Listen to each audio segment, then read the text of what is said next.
স্বেচ্ছাসেবকের মূল নীতি হলো স্বেচ্ছাশ্রম, যে আমাদের দুর্যোগ, কোনো দুর্গম সময়, দুর্যোগের সময় আমরা যেন স্বেচ্ছাশ্রম দিতে পারি।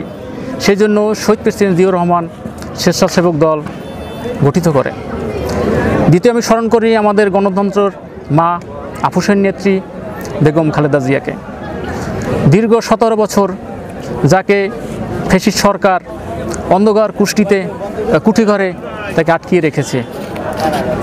তারপর আমি স্মরণ করি তারুণ্য অহংকার, আধুনিক রূপকার জনাব তারেক রহমানকে, যার বলিষ্ঠ ভূমিকায় আমাদের 5ই আগস্ট ফ্যাসিস্ট সরকার পতন হয়।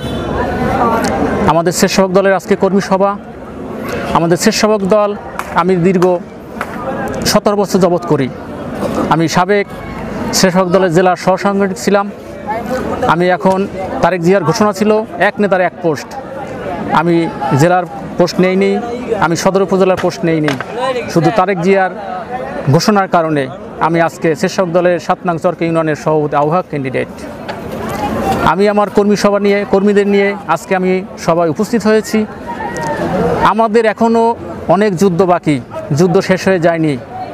গতকালকে ঢাকা ভার্সিটি ঢাকসুর নির্বাচন হয়েছে। এখানে রাজাকার আলবদর তারা ওখানে বিজয় ছিনিয়ে নিয়েছে। আমরা অতিশয় চলবে না, আমরা জনগণের দ্বার প্রান্তে যেতে হবে। আমাদের দলের আদর্শ মূলনীতি তাদের বুঝাইতে হবে।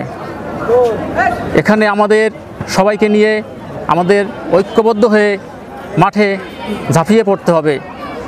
আমাদের সামনে অতি সামনে আমাদের তারুণ্যের অহংকার তারেক জিয়া দেশে আসবে। সামনে আমাদের নির্বাচন, অতি তাড়াতাড়ি আমাদের তফসিল ঘোষণা হবে। আমার আজকে একটাই বলার উদ্দেশ্য, আজকে আমাদের কর্মী সভা গেছে, কর্মী সভায় যারা যোগ্য নেতৃত্ব দিছে, 17 বছর যে মাঠে ছিল, যে ঘাটে ছিল, যে আন্দোলন সংগ্রাম ছিল, সে জানি তার ন্যায্য অধিকারটু পায়।